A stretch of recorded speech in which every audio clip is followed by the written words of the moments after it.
Moin Zen everyone and welcome to another new episode of the Teja podcast.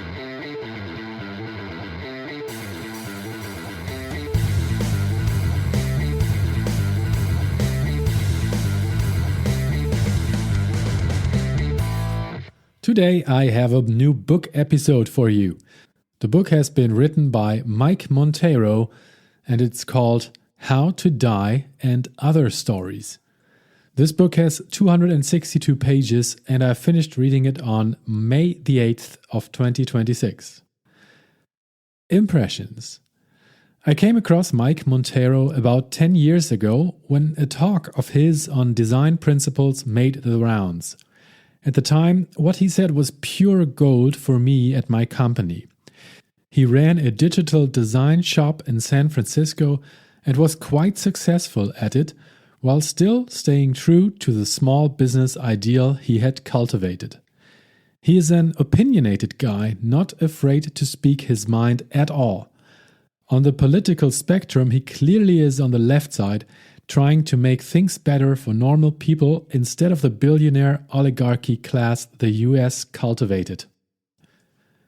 His attitude is powerful, and in his talks he swears a lot, as he does in his books.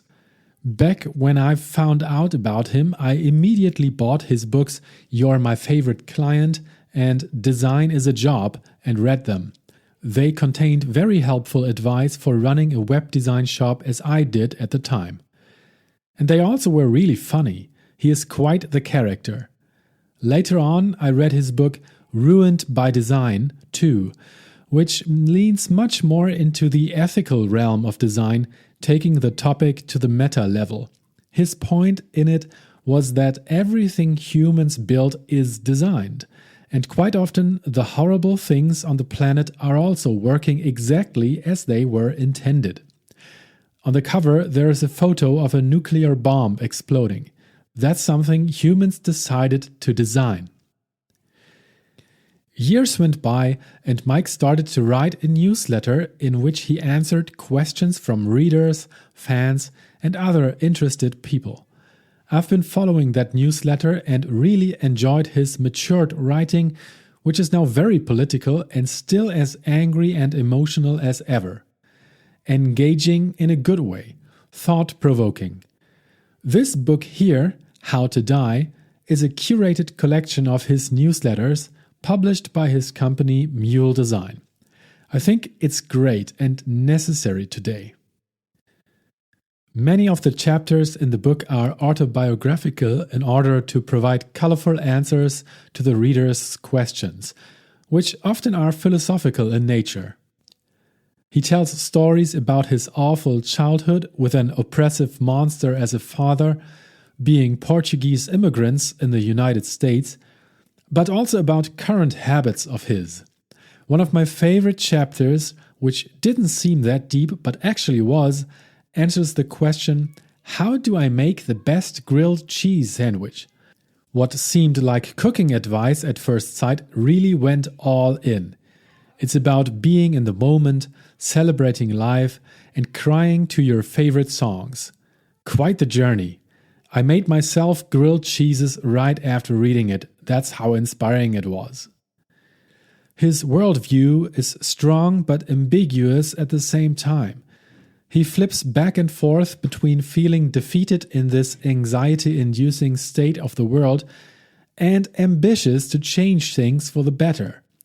The book's title is misleading, although the final chapter sort of answers this question in a more hopeful way. On the other hand, the first line of the book is, everything is shit. I think he is at his best when he's really angry about some injustice and tries to rally us up to stick together as humans in each of our neighborhoods. It's a strong and important message. We need to start caring more for one another on the local level. I completely agree with him on that. There are a lot of smart takes. One of them that stood out to me is his opinion that the word hobby is stupid. It makes it sound like you need an excuse for loving something which doesn't earn its place in capitalist society. That's exactly how I unfortunately feel when I use the word. As if the fact that hobbies are unproductive in the economical sense makes them something to get rid of. There are a growing number of people in my social circle who don't have hobbies for that reason, and I find that so sad. We need to stand tall and love what we love once more. Things that bring us joy shouldn't make us feel guilty for not contributing to society 24/7. His points on the loneliness epidemic are catchy too. He blames the media, and rightfully so, for making it seem like the outside has become terrifying. He encourages us to get outside more, and don't have food delivered but spend time at the restaurant next to real humans again. Enjoy walking on sidewalks with other people you don't know yet. Ride a bike and not exclude yourself from everything in that hermetically sealed box that is your car. Be part of the city, not just alone in your bubble. It's a decision we can all easily make. Also, never make work your life, especially if companies design work in a way to keep you there. Life and community outside of work is super important. Don't let them tie your complete social circle to your job. He talks openly about his experiences with having a therapist, and while he doesn't say anything about being clinically depressed, you sometimes feel like he might have suffered from it, but has it under control thanks to her. There is a lot of advice for people who have borderline depression in the book, without ever calling it that. Advice like setting little tasks just for tomorrow instead of planning long-term into the future when everything feels overwhelming.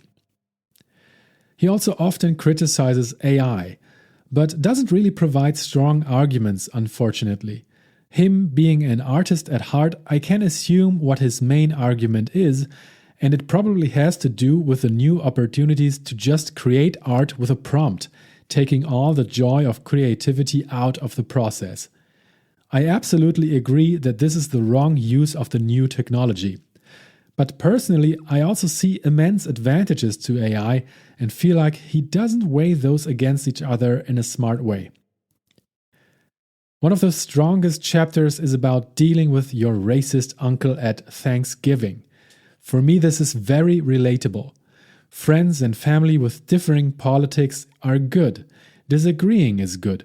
Arguments about it are good. But you have to draw the line somewhere, he says. Friends who want your neighbor deported are not good friends. Friends who think we should just keep quiet when injustice happens are not good friends. We are defined not just by our actions, but also by the actions we tolerate.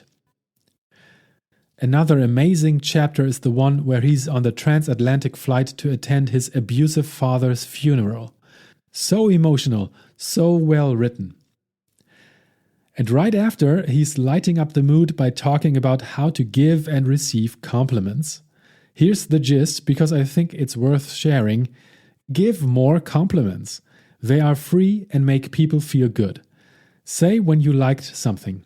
Regarding receiving compliments, don't make the people work by asking follow-ups. Just say thanks and appreciate that they've overcome their fear just to tell you. In the end, he talks about how humans are held together by each other's stories. We crave the telling and the hearing of stories. We love when someone is invested in something and wants to share. I fully agree. This is why I write my blog and these book reviews, and why I read those sorts of things from others. The connection between all of us is based on stories. This book is a strong recommendation. You can also just sign up to Mike's newsletter and get new chapters for free on it, because sharing is caring. I hope you enjoyed this little review of Mike Monteiro's book, How to Die. If so, share it with a friend or tell someone about the book, or just buy it and read it. It's really worth it. Thank you very much again for listening, and all the best to you. Have a great day. Bye-bye.